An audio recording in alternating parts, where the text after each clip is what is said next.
So here's a little update on the mysterious Egyptian puzzle that arrived in the mail.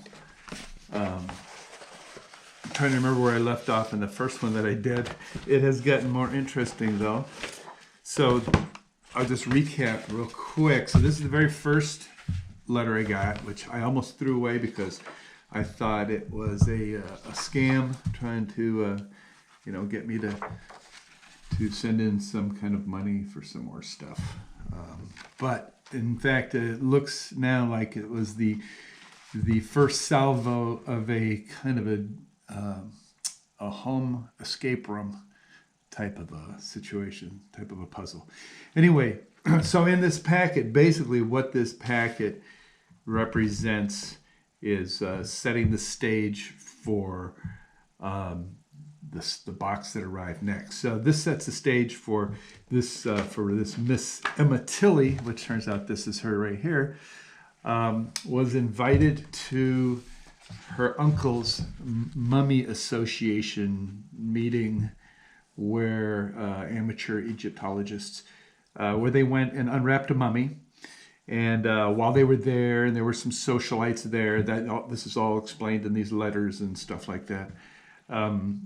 They unwrapped the mummy and found that clenched in the mummy's hand was this kind of a clay. They refer to it as a scarab, this rock, and then this piece of paper you probably saw in the last video was tied to it. And the piece of paper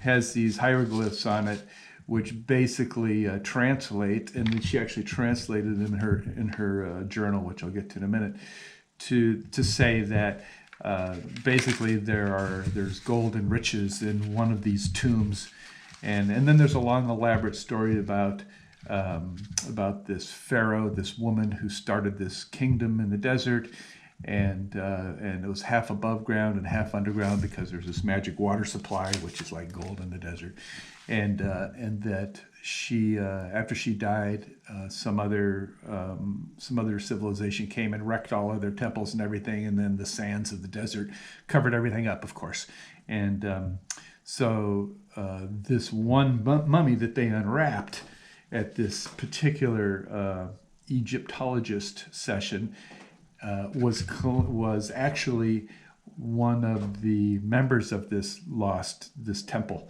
but for some reason he wasn't buried with the rest of them. He was buried elsewhere. Hence, they found this stuff in his hand, and this stuff was basically clues to find that lost temple, that lost kingdom. So that's what all this first package is about. It describes opening the mummy at this particular association. Now, when they opened it and they pulled this out, there were a couple people at this meeting, at this Egyptologist meeting, that were very suspicious and acted very weird and very crass. And of course, they were Americans. And that is Sylvia and Fred Butterfield. At least they claim that was her name. Actually, it was Smith. And then Fred Butterfield snatches this little scroll away out of the mummy's hand right away and reads it very indelicately, and everyone's just shocked because it's such a fragile, possibly valuable antiquity, and he's just, dust is flying, he's trying to read it, and he reads it incorrectly and just saying, oh, it's just a normal prayer, it's nothing special.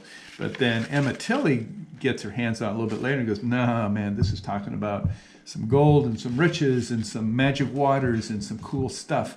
Anyway, later that evening, after they have their little Egyptology meeting, these two Americans, Fred and Sylvia, bolt out in the middle of the night this is all taking place in England, and they try to jump on a boat to Cairo, and which they do actually. But then Emma the next day figures out a faster way. She kind of figures out that Fred and Sylvia are trying to get to the riches first. So she actually goes to Southampton and jumps on a boat that gets there a couple of days earlier. So everyone's basically bolting off to Cairo based on the discovery of what was in this mummy's hand. So and then there's newspaper articles that refer to this this supposed temple and civilization that existed. And anyway, so the game is on. They're basically trying to be the first to get down to this location. Let's see. And then there's a bunch of other information in here that explains what happened to Emma. Again, I'm supposed to be the heir of all of this, so they're sending me information related to this mystery.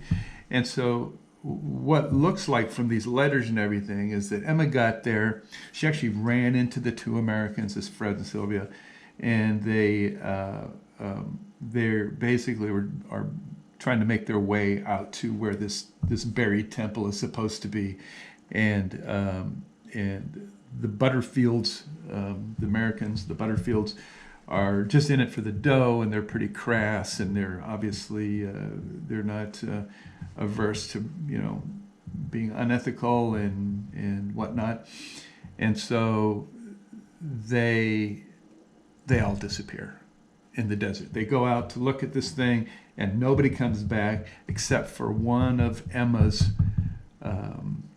One of her team comes back with these documents that I have in front of me here. They bring back these things and say they have no idea what happened to Emma. There was this huge sandstorm. Everybody's gone. Everybody's disappeared. And so that's the mystery, is what the heck happened to them. So, and these letters here are from the curator of a museum in Cairo who knew Emma and was helping Emma make her way out to this buried temple and whatnot. Excuse me. So this whole letter lays the groundwork for, okay, so everybody disappeared looking for this buried temple and all the treasure and all the cool junk, and brought back just a few items. And some of those items, excuse me,